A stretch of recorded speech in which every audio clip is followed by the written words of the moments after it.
एक भाई के लिए कठिनाइयों का सामना करते हैं कि प्रभु जी हम उनके लिए अपनी आवाज़ उठा सके, उनके लिए दुआ कर सके और उनके लिए अपनी सरकार से मिन्नत करें कि उनके साथ न्याय मिले। पिता, जब आज हम यहाँ पर है, आप हमारे साथ हो, हर बात में हमारी मदद करें, अगुवाई करें कि जो कुछ भी हम यहाँ पर विचार करें, जो भी हम प्रस्तुत करें, प्रभु जी वो सब शांतिपूर्ण और प्रभु जी तेरे महिमा के लिए और तेरे राज्य की गौरव के लिए हो सके।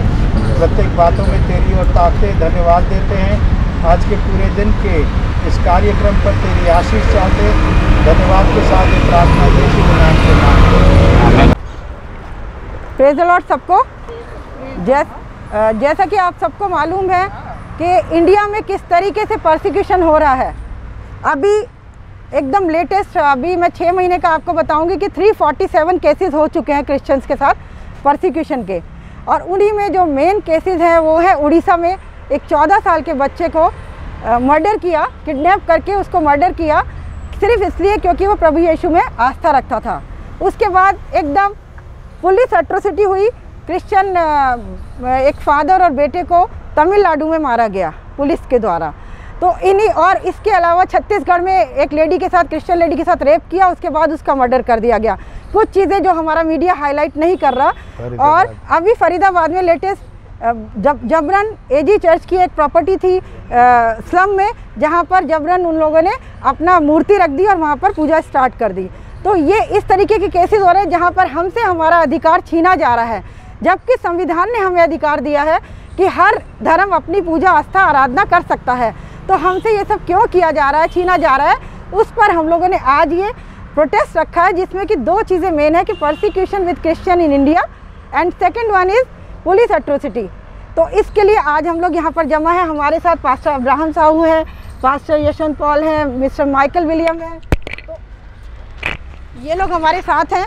और मैं माइकल भैया से बोलूँगी कि प्लीज़ 2 शब्द वो कहें और उनके क्या विचार हैं इन सब चीज़ों को लेते हुए। तो हालांकि मास्क पहनना बोला गया है और मास्क पे मेरे लिखा हुआ है स्टॉप किलिंग क्रिश्चियंस। मैं एक चीज़ स्पष्ट करना चाहता हूँ कि एक ऐसा माहौल भारत में अभी कोविड के टाइम पे है जहाँ पे हम सबको सुरक्षित रहना है। कोविड से हमने अगर ये नहीं सीखा कि कोविड ये नहीं देख रहा कि आप क्या क्रिश्चियन हो, मुस्लिम हो, सिख हो, ईसाई हो। चाइना के साथ जो हमारा संघर्ष चल रहा है वहाँ पे भी ये सिपाहियों से नहीं पूछ रहे कि क्या आप ईसाई हो, मुसलमान हो, हिंदू हो, क्रिश्चियन हो, सिख हो, बुद्धिस्ट हो।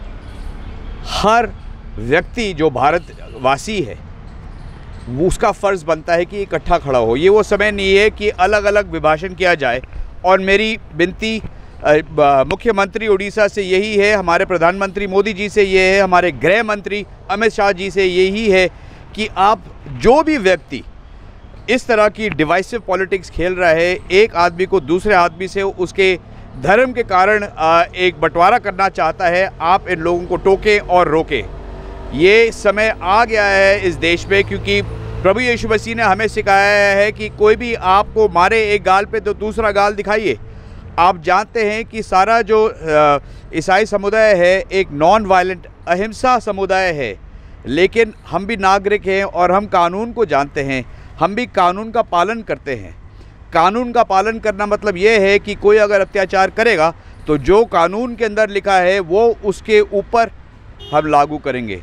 तो मैं चाहता हूं कि कानून भी कान खोल के तैनात रहे और सरकार भी तैनात रहे कि अब समय आ गया है कि ये मार कटाई बंद हो। हमें इकट्ठा ही होना है। अगर हम चाहते हैं कि ये देश उन्नति करे, वाकई में उन्नति करे, तो हाथ पकड़ के, दिल से हाथ पकड़ के हर व्यक्ति को, चाहे उसका फेथ, चाहे उसका विश्वास क्या हो, इकट्ठा आगे बढ़ना है। Sister, thank you so much brother.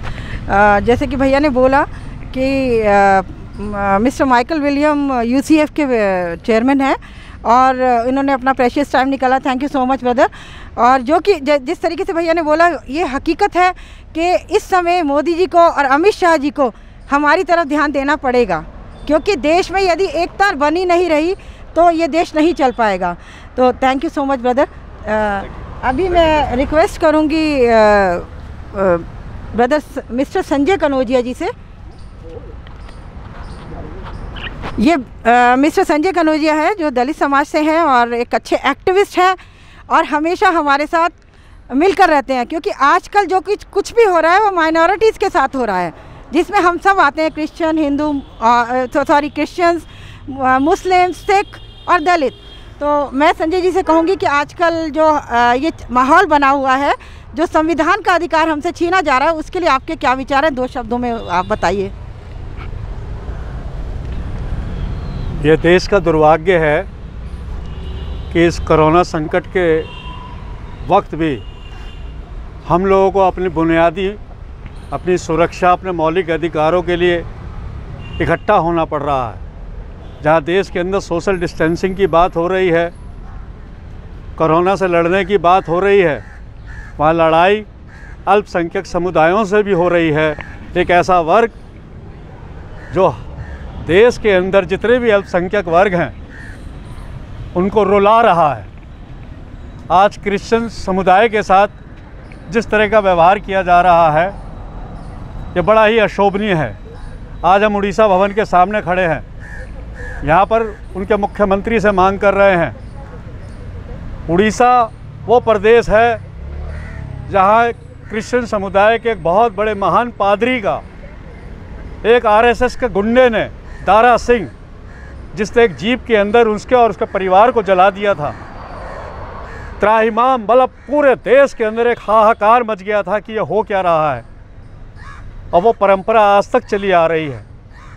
आज फिर उड़ीसा के अंदर एक 14 साल के बच्चे के साथ जिस तरीके से दुष्कर्म किया गया है, उसकी हत्या की गई है।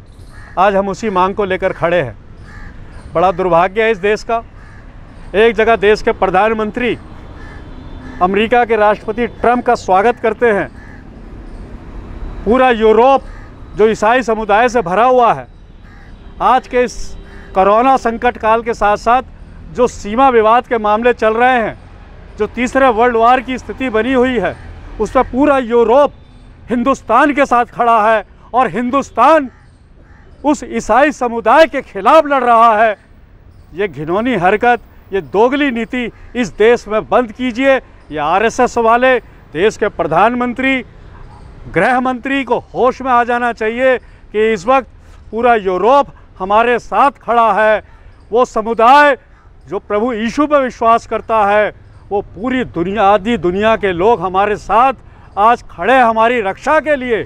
और आज हम उन्हीं के समुदाय के, उनके अनुयायियों के साथ इस तरह का अत्याचार कर रहे हैं। ये तो देश का बहुत ही बड़ा दुर्भाग्य है। हम मांग करते हैं कि देश का अल्पसंख्यक वर्ग, जिस पर इस क्रिश्चियन समुदाय जो बहुत ज़्यादा पीड़ित है, इबादत करना कोई बुरी बात नहीं है। इबादत हमारा संवैधानिक अधिकार है, हमारा मौलिक अधिकार है, हमारा धार्मिक मामला है। इबादत हर धर्म का आदमी अपने धर्म की कर सकता है, परंतु एक धर्म जो बहुसंख्यक हो रखा है, जो सत्ताधारी हो रखा है, वो ऐसे समुदाय के, जो अल्पसंख्यक समुदाय के लोगों को इबादत करने से रोक रहा है, उनको उनके धर्म के का प्रचार करने से रोक रहा है। ये तो बड़ा अति निंदनीय है। हम इसकी निंदा करते हैं और आज देश के प्रधानमंत्री से, देश के गृह मंत्री से, उड़ीसा के मुख्यमंत्री से मांग करते हैं कि दोषियों को कड़ी से कड़ी सज़ा दी जाए। अन्यथा आज ईसाई समुदाय उतरा है, कल इसी ईसाई समुदाय के साथ अन्य अल्पसंख्यक वर्ग भी उतर जाएंगे और देश के अंदर एक बड़ा आंदोलन तैयार कर देंगे। जय हिंद, जय Bharat. Thank you so much Sanjay ji, बहुत अच्छे विचार आपने रखे। हकीकत में सच में हम लोग को बताना पड़ेगा। वैसे सरकार को आईना दिखाने की ज़रूरत नहीं है, क्योंकि उन्हें तो खुद पता है और सब कुछ उनकी नाक के तले हो रहा है। उसके बावजूद भी जिस तरीके से सरकार अंधी गूंगी बहरी बनकर बैठी हुई है, तो उसको बड़े अफसोस के साथ कहना पड़ रहा है। ईसाई समुदाय के स्कूलों में, उनके हॉस्पिटलों में अपने बच्चों को डालना, अपने पेशेंट्स को ले जाना, तो वो लोग चाहते हैं। और वहीं से पढ़ के उनके सारे बड़े बड़े जो लीडर्स बने हुए हैं हिंदू समाज के, और इस बीजेपी गवर्नमेंट के जो लीडर्स हैं, उनके बच्चे सभी हमारे स्कूलों से निकले हुए हैं। उसके बावजूद भी किस तरीके से ये लोग हिंसा पे उतारू हैं, और किस तरीके से अभी लेटेस्ट मसला हुआ रायपुर में, लोग ट्रैक्स बांट रहे थे। वहाँ छत्तीसगढ़ में रायपुर जगह है, और वहाँ पर ये रिलीजियस फैनेटिक्स आते हैं और आकर उनको इतनी गंदी गंदी गालियों से नवाजते हैं और उनको मारते हैं। तो ये क्या तरीका है? क्या और धर्म के लोग अपने उसको रिलीजियस बुक्स को नहीं बांटते? मैंने खुद अपनी आंखों से देखा है, इस्कॉन टेम्पल वाले, हरे रामा हरे कृष्णा मिशन वाले, मैं स्पेसिफिकली कहूँगी कि वो लोग बांटते हैं। और एक बात और आपको दोस्तों बताना चाहूँगी कि यदि कन्वर्जन का मुद्दा ये हमारे ऊपर थोपते हैं तो इस देश में सबसे ज़्यादा कन्वर्जन इस्कॉन टेम्पल वालों ने किया है। यदि आप जाके देखें तो आज तक की संख्या करीबन 8.5 लाख लोग हैं यूरोपियंस और बाहर के विदेशी लोग, जिनको उन्होंने इंडिया में हिंदू बनाया है। तो ये क्या कन्वर्जन नहीं है? तो हम पर ये चीज़ें क्यों थोपी जाती हैं?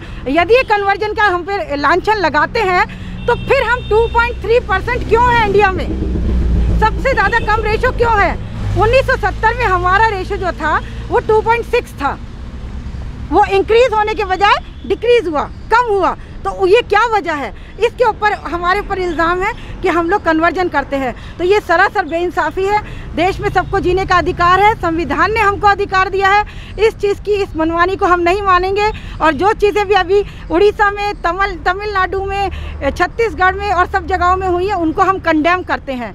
मैं पास्टर यशवंत पॉल से कहूँगी कुछ अपने विचार रखें इस बारे में।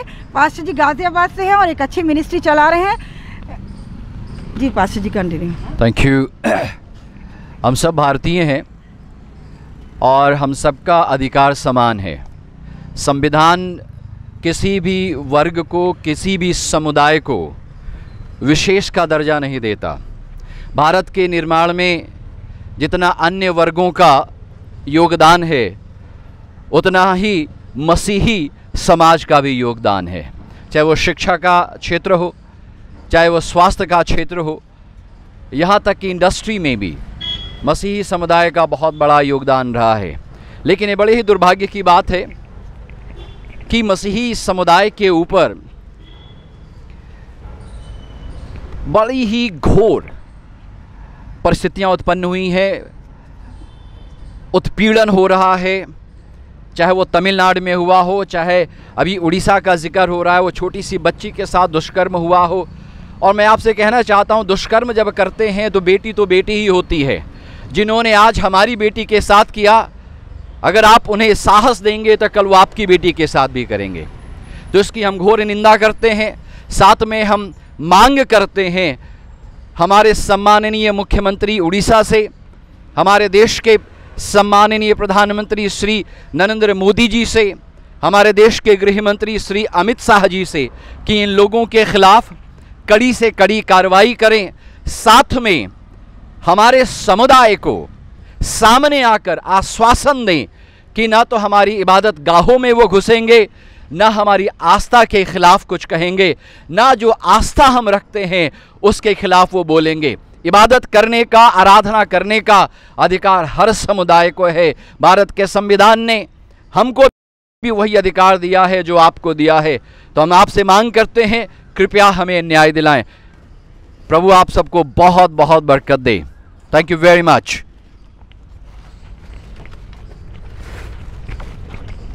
Thank you so much pastor जी।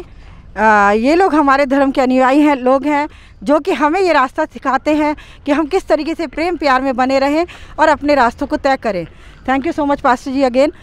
हमारे साथ थान सिंह जोश जी हैं जो कि कौमी एकता के प्रेसिडेंट हैं। एक संस्था है कौमी एकता, जिसमें वो कम्युनल हार्मनी पे काम करते हैं। तो मैं थान सिंह जी से कहूँगी कि जो हिंदुस्तान में इस समय माइनॉरिटीज़ को लेके और मेनली क्रिश्चियंस को लेके दो चीज़ें थोपी जा रही हैं कि वो धर्मांतरण करते हैं, और दूसरी बात पुलिस जो है उस पुलिस एट्रोसिटी बहुत बढ़ गई है। अभी तमिलनाडु में एक मैटर हुआ जिसमें कि 2 क्रिश्चियन बेटा और बाप थे, उनको बहुत बेदर्दी से मारा गया और उनका मर्डर हो गया। एक तरीके से ये मर्डर ही था। तो इन चीज़ों के लिए, पुलिस एट्रोसिटी के लिए और परसिक्यूशन के लिए आपके क्या विचार है, मैं हम लोग सुनना चाहते हैं। देखिए, ये कोई पहली या नई घटना नहीं है कि क्रिश्चियंस के साथ जो प्रताड़नाएँ हो रही हैं। मुझे याद है 20-30 साल पहले की बात है, उड़ीसा में ही एक पास्टर साहब थे, उनके 2 बच्चे थे छोटे छोटे, ग्राहम स्टेन, हाँ।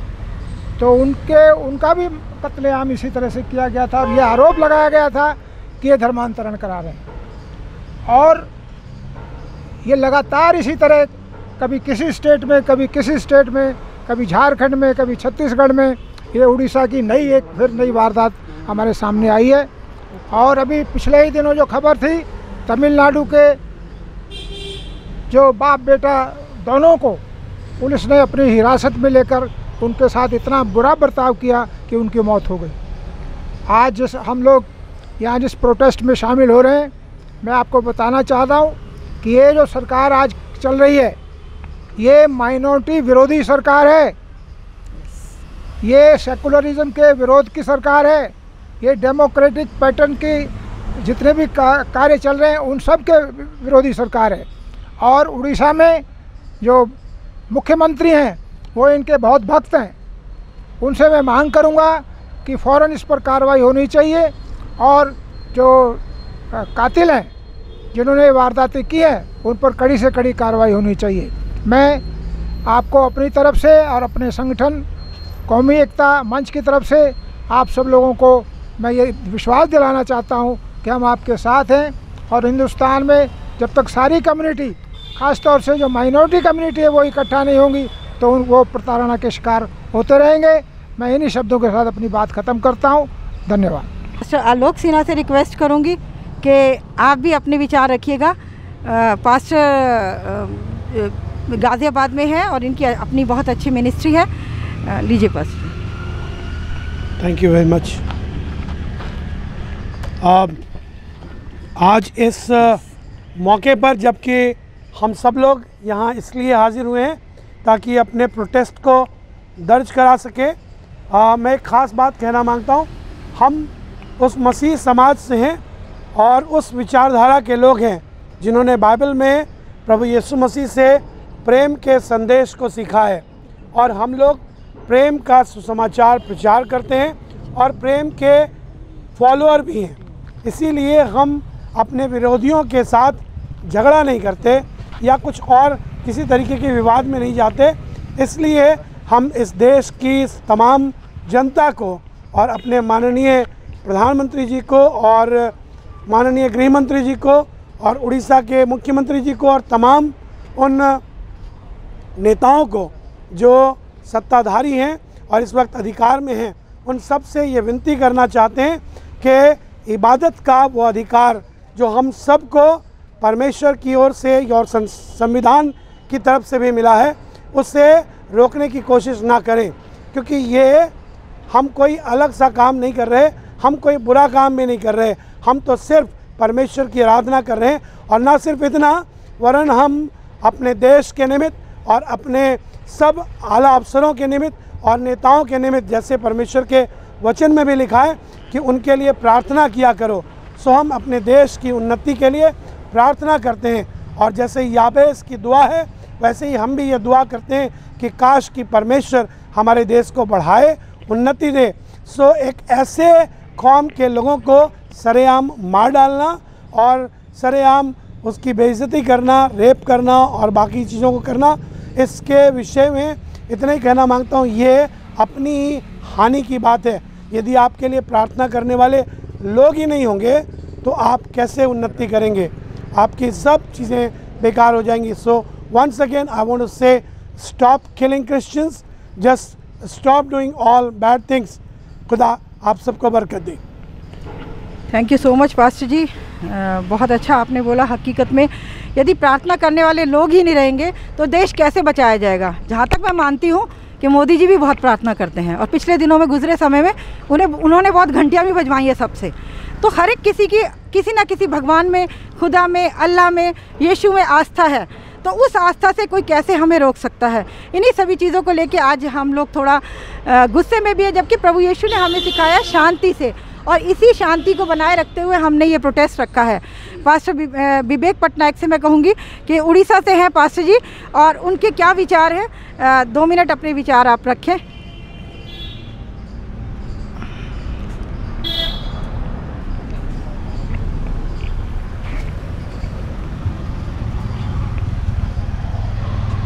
ये जो कोरोना के समय में ये बहुत दुखद घटना है कि हम हिंदुस्तान में कोरोना के साथ लड़ाई छोड़कर आपसी लड़ाई में और ख़ास करके जो माइनॉरिटी कम्युनिटी है उनके विरुद्ध खड़े होते हैं। बहुसंख्यक, ये बहुसंख्यकवाद का एक बहुत बड़ा गलत निर्णय है जो इस हिंदुस्तान में हम सब भाईचारा के साथ हम सब एक साथ रहते हैं। और मसीह लोगों के साथ जिस प्रकार से अन्याय हुआ उड़ीसा में, आपको पता होगा आज से 20 साल पहले ग्राहम स्टेन को उनके छोटे छोटे दोनों बच्चों के साथ जला दिया गया। एक अमानवीय कांड था और उसे करने वाला आरएसएस का दारा सिंह जो था उन्हीं लोगों ने किए थे। और आज भी एक छोटे बच्चे को किडनैप करके, नाबालिग बच्चे को किडनैप करके उसका हत्या कर दिया गया उड़ीसा में। और तमिलनाडु में भी ऐसा ही किया गया पुलिस वाला के द्वारा। इस प्रकार का अनैतिक कार्य, इस प्रकार का दमन कार्य का हम विरोध करते हैं और इसके साथ हम सरकार से दरखास्त ये करते हैं कि इससे जल्द से जल्द इसका कोई समाधान ढूंढे सरकार। और हम इस देश का नागरिक है और इसी देश में स्वतंत्रता के साथ जीना हमारा अधिकार है और ये अधिकार से हमें कोई वंचित नहीं कर सकता है। Thank you so much pastor ji. और जैसा कि पास्टर जी ने भी बताया, सेम ही बातें हैं हमारी। एक ही गुहार है सरकार से कि प्लीज़ हमसे हमारा जीने का अधिकार ना छीना जाए। इन्हीं बातों को रखते हुए मैं पास्टर आदित्य से कहूँगी वो अपनी जो उनका संगठन है उसका नाम बताते हुए 2 मिनट के लिए वो अपने विचार रखें परसिक्यूशन पर। आप सबको बहुत बहुत धन्यवाद। और खासकर आज एक अच्छा क्योंकि हम सब जानते हैं कि हम सताए जा रहे हैं, हमारा ये अपने देश में हमारा ये हाल है।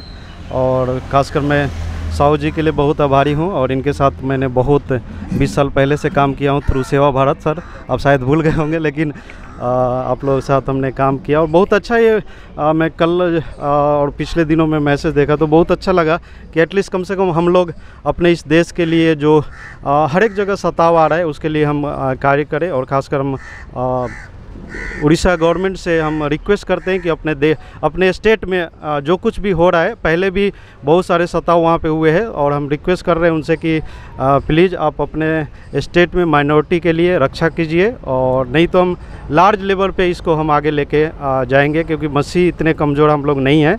और हम जिस मैं बता दूं मैं अपने बारे में, मैं एक पास्टर भी हूं, चर्च सेवकाई करता हूं और साथ साथ हम भारतीय पार्टी जो है उसके थ्रू मैं लास्ट ईयर जो साउथ दिल्ली से मैं चुनाव लड़ा था और ये पहली बार था कि कोई पास्टर दिल्ली से चुनाव लड़े। और आपको बता दूं कि मैं उसमें 5वें नंबर पे रहा मैं, क्योंकि 4 राष्ट्रीय पार्टियों के बाद में था मेरा नंबर था। और यहाँ पे हमारा जो दीपक एडवर्ड भाई भी है, हम भारतीय पार्टी के जनरल सेक्रेटरी है, बाकी भाई साहब लोग भी है, इमानुअल भाई साहब है, रॉबर्ट भाई साहब है, सब लोगों ने मदद किया है। और ये बहुत अच्छा है कि हम सब मिलके एकजुट होके हम इस चीज़ को आगे बढ़ाएं। Thank you sister. Thank you so much pastor Aditya. Pastor Anjan है जो कि उड़ीसा से हैं, मैं उनके भी विचार सुनना चाहूँगी। पास्टर जी आइए।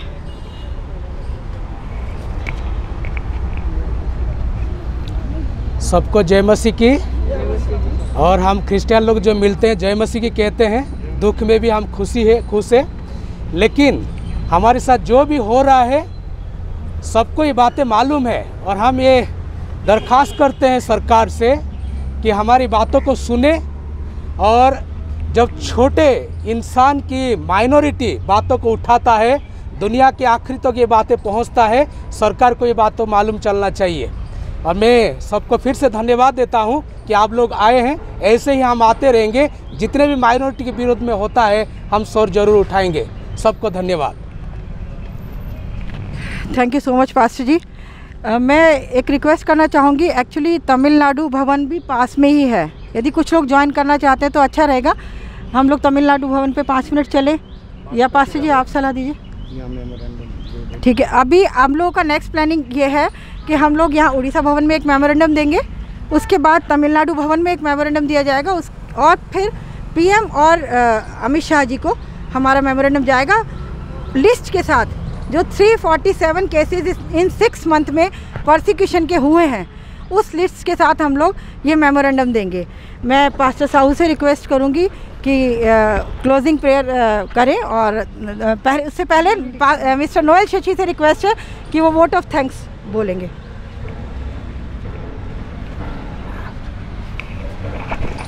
मैं यूनिटियन क्राइस्ट की तरफ से तहे दिल से आप लोगों का धन्यवाद करता हूं कि इस समय में बहुत शॉर्ट नोटिस के अंदर आप लोगों ने एकता दिखाई। इसके लिए मैं आपका थैंक्स करता हूं। ख़ास तौर पे फिलाडेल्फिया चर्च जो हमारे लिए एक स्टम्प बना हुआ है, बैकबोन है, उन्होंने हमें बहुत सारा इंकरेज करा, बहुत कुछ करा, इसलिए मैं धन्यवाद करता हूं। और गाज़ियाबाद के सारे पास्टर्स के लिए और संजय कामवाल जी के लिए, सर के लिए, कि जिन्होंने अपना समय निकाल कर हमारे बीच में आए और हमें इंकरेज बढ़ाया। क्योंकि हम सब जब हम बोलते हैं यूनिटी इन क्राइस्ट, तो यूनिटी इन क्राइस्ट का मतलब है हम मसीह में एक हैं, और जब हम मसीह में एक हैं तो हम अलग भी नहीं हैं। तो मैं धन्यवाद करता हूं और ख़ास तौर पे मैं थैंक्स कहता हूं मीनाक्षी जी का कि उन्होंने इसको ऑर्गेनाइज़ करा, ताकि पूरे भारत के अंदर, पूरे संसार के अंदर ये संदेश जाए कि जहाँ भी मसीह हैं, कहीं भी अत्याचार होता है तो हम सब उनके साथ खड़े हैं और कंधे से कंधा मिलाकर हम उनके लिए करते रहेंगे। धन्यवाद। पिता, हम तेरे कदमों में आए हैं पिता। जो हमने अपनी आवाज़ें एक की है, अपनी सामर्थ दिखाई एकता में पिता, इसे आप आशीषित करें कि ये दिन प्रतिदिन बढ़े, कि हम अन्याय के ख़िलाफ़ और जो भी गलत है उसके ख़िलाफ़ प्रभु जी अपनी हलीम आवाज़ उठाएं और अपने वक्तव्य को पेश करें। प्रभु जी धन्यवाद देते इस समय के लिए, जब हम आगे मेमोरेंडम यहाँ देते हैं, फिर और जगह जाते हैं पिता, आप हमारे साथ हो हर जगह पिता, तेरी उपस्थिति हमारे साथ हो हर बात में, तेरी उपस्थिति को चाहते हुए धन्यवाद के साथ ये प्रार्थना यीशु के नाम से मांगते हैं, आमीन।